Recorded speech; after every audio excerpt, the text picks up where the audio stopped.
How many people does it take to start a conflict? Absolutely right. Oh, well, yeah. That is so true. If you have two people in a room, in a situation together, at some point, sooner or later, there's going to arise a problem, an issue, a situation. And if the other person is my brother Atul here, it's probably sooner than later. I just had to get that one out. I had just been promoted to project manager at my company. It's a big project. I am the third project manager on this project. Oh. My mandate for management is that this project is absolutely critical to the company.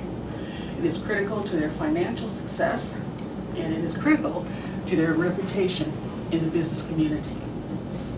At this point, as far as they can tell, the project is running 2 possible months behind schedule, due to go live June 1st.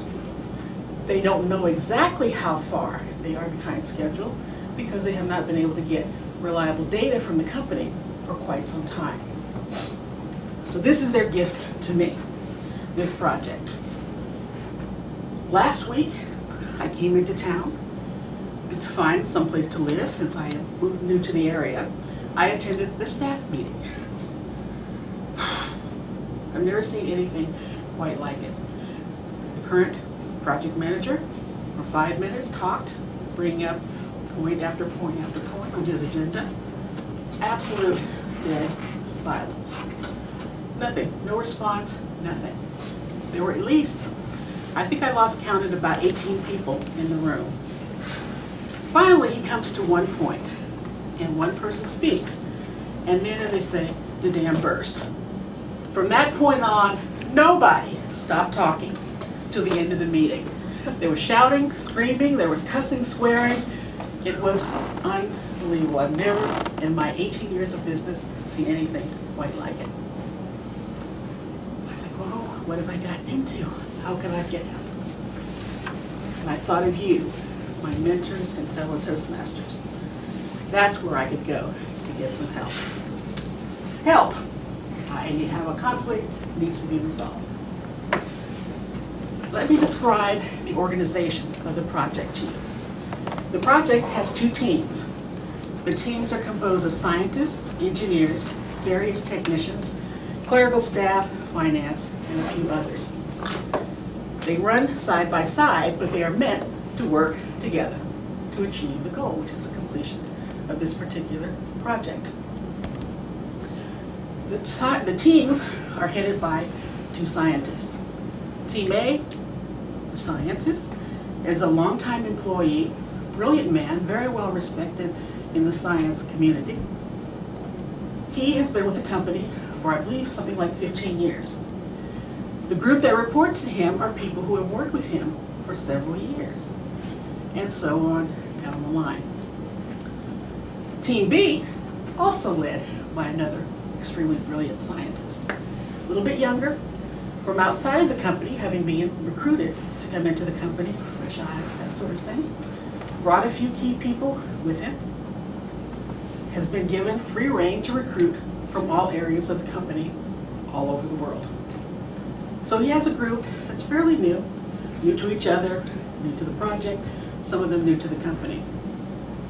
So there is a great deal of resentment, tension, animosity, any negative emotion you could possibly imagine is going on, not only between the groups, but also probably inside the groups. I have a very limited amount of time to pull these people together to move forward so that we can achieve the target date of June the 1st. So I need your help. Now, I've explored a few things, not necessarily techniques, but strategies on how to get things moving. And I just want to go through them with you very quickly. If you have any more that I didn't think of, just holler, and I'll add it to the list, because we're going to discuss them in our groups in just a couple of moments. The one I don't have on here is probably the most common technique for conflict resolution, and that is denial. I don't see it, I don't hear it, it's not happening, it will someday go away. Does that ever happen? Oh, yeah. Yeah. It might go away for a minute or two, a month or two, but underneath is simmering and brewing, and sooner or later it's going to come back and bite you on the backside. No question about it. We've all been there, I'm sure. So that obviously was denied. That option was denied to me. Probably was the same strategy that the first 2 or 3 project managers used. So that I don't have that option. So then I thought, okay, confrontation, direct, indirect. Confrontation, meeting things head on, direct. Getting up into those guys' faces and said, you're blowing it. What's the problem? What are you going to do to fix it? It's an option. Then, of course, there's the more indirect form of confrontation. Let's go have a cup of coffee. You know, things are not working the way they're going. What do you think we can do, or you can do, to kind of turn things around? A little bit softer approach, but still meeting head on. That's one option, or one set of options. This one, which after attending that meeting, I particularly like, for those of you who can't read it, is the military approach, or top down. You know, military, sir, yes, sir! Order comes down, obedience is instantaneous and unquestioned. I love that. But this is not a military, it's a civilian company. But still, it does have its place.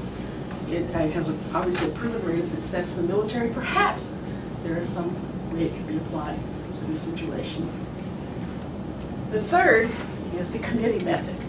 Pull out a few people, they meet in a room, and they meet, and they meet, and they meet. And eventually, maybe they come up with a statement, a proposal, a suggestion, which we either agree to act on or we just ignore it. The problem with committees is they tend to perpetuate themselves. They go on and on and on, and there's often no end in sight. They're just committee forever. And also, there's a problem of, do they actually have power, or any power to enforce their suggestions or their proposals? The last, but once again, it is an option for our group. The fourth is consensus. Consensus, which is that we all come to agreement that we're going to do this thing. We are going to make this project a success, and we're all going to do our best to do it. It's how democracies are run. We all get together, we vote, we elect someone, and peacefully do our business. And if we totally disagree, 2 or 3 years later, we vote again, kick them out, start all over. How am I going to build consensus among these two groups that only time they speak to each other is practically, figuratively the point of a gun? It's a hard one. And then finally, one I also enjoy is humor. Is there some way to soften things up, as Henry mentioned earlier in his educational, so that you can touch people through using humor? So those are some of the techniques or the strategies that I came up with. So let me throw it open now. Do any of you have any that I don't have that you might want to suggest? Yes? Is mediation an option in your case? Anything's an option. We remember we are under the gun.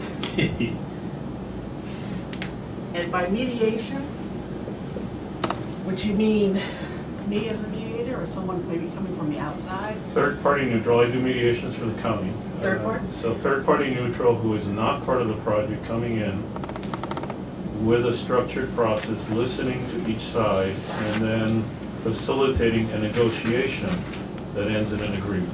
Great. And this is done in 1 or 2 sessions. It's not dragged out. Okay, great.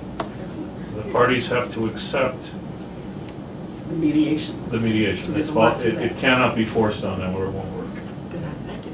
May I ask a question? Sure. Do you understand the nature of the conflict? Well, remember, I've met these people a couple of times, and I can tell you that, from what I've researched, it's been this way almost from the beginning. And there is a direct, there's a definite tension between the two leaders of the group. which has in the end resulted in less and less communication, more hostility between the two groups, a division, us versus them, and no longer sharing information. So it's really ballooned into all kinds of things, gossip, unbelievable.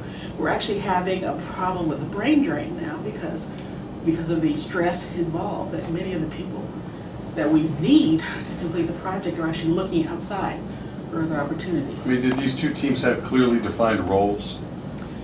I'm the third PM, so I'm still working on that, Okay. but that's an option. Can I add that to the list? Right? Confusion could be part of it, you never know. This is some of the things that we'll discuss, you will discuss in your group, so. Was that clearly defined?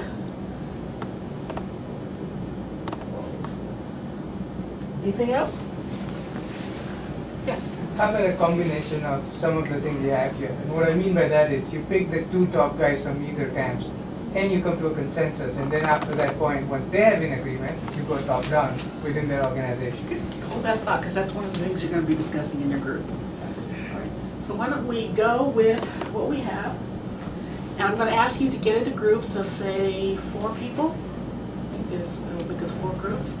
And you're going to discuss. You need to appoint a spokesman and a recorder. I want you to think about what I just talked about, that we must get the project moving. We have to find a way to get these groups together using one or more of these strategies. So what I'm looking for is kind of an overall approach of where I start. What kind of strategy do you think would best work given the limited amount of information that we all have? And understanding that we're dealing with human beings, and human beings are human beings, whatever situation they're in. And then finally, a couple of concrete suggestions who I should approach and how. Yes, ma'am. One final question from me. Do you have an idea of what the time frame should be for this type of project? I know that it's due in June, but I have probably at the most a month to get things back on track. They're not willing to extend the deadline, so it has to be a very quick change. Or I need to have a very, very, very good reason to ask them to delay again. Yes, sir. Exactly who are the stakeholders? Stakeholders? By stakeholders, you mean the people in the company that are most involved in the success or failure of the project? And are they involved in this conflict? That's a good one. What is their responsibility in this, and how much support can I count on for them? Something else to take up in the discussion. One other question? Yes. I mean, is there any way that just one of those two groups can finish the project themselves? No. Or they do need to work It has to be a together? collaborative effort, and also, one thing I forgot to mention, as much as I would enjoy it, firing these 2 bozos is not an option. They're there to stay, and we have to find a way to work with them, around them, so preferably with them, because these are brilliant, I mean really brilliant men. What they do probably can't be done by any other people in the world, certainly not in the time that we have. So is that, yes? Another element in here that seems to be in there, but it's not spoken, but are you going to be able to get the respect of the 2 people? Number one, we got some brilliant people, and they have some hang-ups about a woman being in charge of, quotes, their destiny. I just feel that that's got to be in there and be considered in the whole total outcome. Okay. I think that comes under the what I don't know that I don't know that I don't know. Because I have no way of knowing how they're going to react. So far, the other PMs before me have all been men. Okay. And it doesn't seem to me as if they got any respect either. So. Given the last staff meeting I attended, so I'm not sure that will necessarily be a factor. So in this example, we're probably not going to consider it. Okay. We need to limit our scope a little bit. All right, we're going to assume that they understand they have the power. Doesn't matter if I wear skirts or pants or skirts.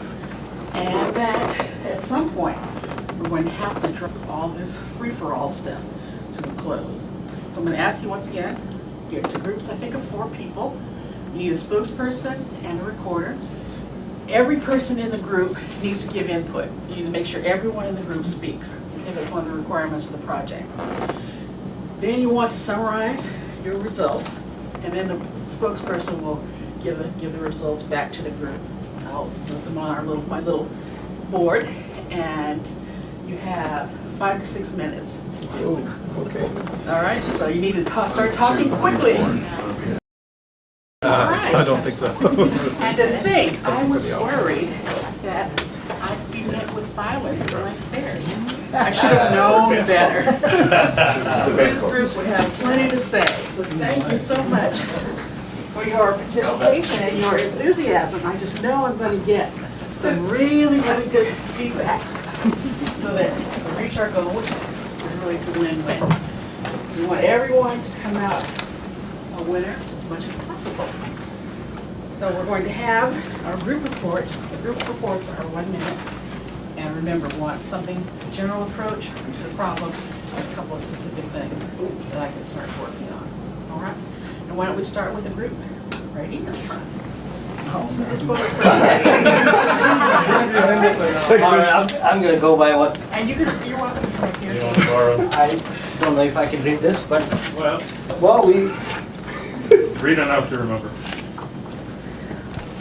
I'm going to wing it. Well, we decided that it would be nice to have both parties agree. Obviously, to a solution it would be nice as opposed to one. Can't hear you, sorry. We decided that both parties have to agree with our solution. That would be nice, right? That's our solution. So we said we bring them together, and one thing that we have to make sure of is target the issues, not the personalities. And therefore, if you target the issues, it becomes impersonal. So make sure you do that, and then you give them a time limit. Say, resolve this in 6 months or however much time you have.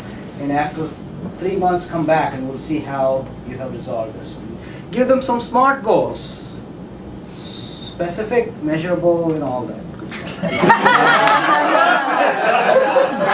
So give them some SMART goals and make sure they follow that. And also see if you can mediate yourself if you don't feel comfortable. Get someone from outside to do that. And then make sure you're on the timeline. Make sure you're being able to measure those solutions that they agreed to. So one of the things that you can do is maybe make them come up with a list of things must-haves. These are the 5 things that I have to have. These are the 5 things I have to have. Can we get you 3 of this, 3 of this? See if we can tick off 3 and 3. Thank you. So what team were you in? You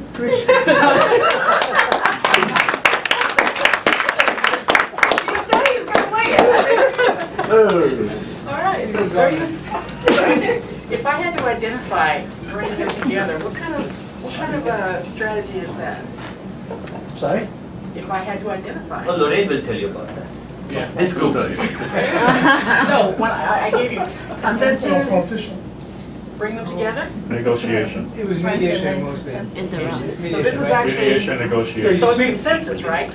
Yes. No, it's a negotiated agreement. They may disagree about many things. They just make an agreement to agree for a certain period of time. Okay. Well, that certainly sounds like consensus to me if it's only Take them short on term. that, it's not consensus. This is a general general category, the way I understand it. All right, well, thank you. So, target issues, time limit, SMART goals, time limit, a little that military thing right there, right? Tell you what to do, get it done. Questioning and obedience. Good start. So let's hear from group number 2. Over in the corner. All right, I'm the spokesperson. My name's Lorraine Myers. And we thought that, first of all, we were wondering who the architect was, if the project manager was the architect, or actually they had an architect. And if there was an architect, then they should have had the project, the task, the team responsible, and a timeline. So, first of all, they're not working together. So we thought we would have them take a fun day. Actually go out and work together as a team, go on a picnic, have a team building where they would be on doing these projects or tasks and do races, maybe like 2 people on one team and 2 people on the other team, and they would be working together, 3-legged races and all that. And then this way they would get to know each other, have fun, and finally get to work together and decide on finishing this project. So we chose consensus. Okay, thank you. Yay.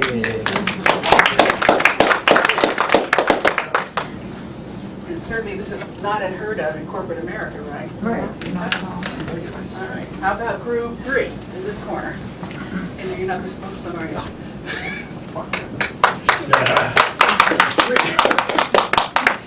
Our group proposes a 3-pronged approach. The first approach is really up to the project manager. She has to understand the problem. Obviously, she doesn't understand it yet, so we need to dig in deeper so that we can really understand what the problem is. Root cause. Root cause. What are all the issues? While you're doing that, you're going to lead into, hopefully, the solution, which would be step number 2. Step number 2 is clearly defined roles. If you can take every decision that has to be made and be able to say, this decision belongs to you, and this decision belongs to you, then we can have all the conversations we want. We can disagree all day long. Once the decision's made, everybody's responsible to commit and get behind that decision. If we can't do that, if we can't succeed because we have these 2 people that just won't get along and we can't figure out where the decisions belong, step number 3, third-party mediator. It's going to be the solution to getting 2 people to come up with a single solution. Great, thank you. All right, and last but not least, is group number 4, way back in the corner.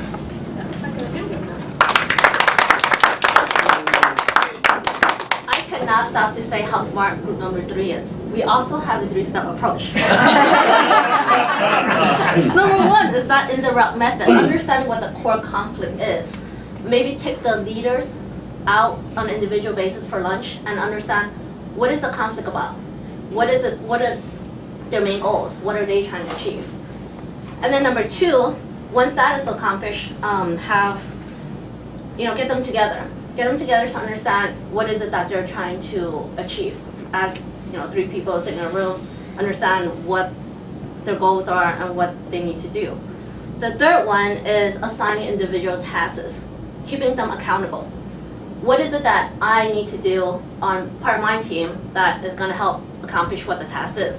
What the other team needs to accomplish, and set guidelines. And if that doesn't work, mediation. Great.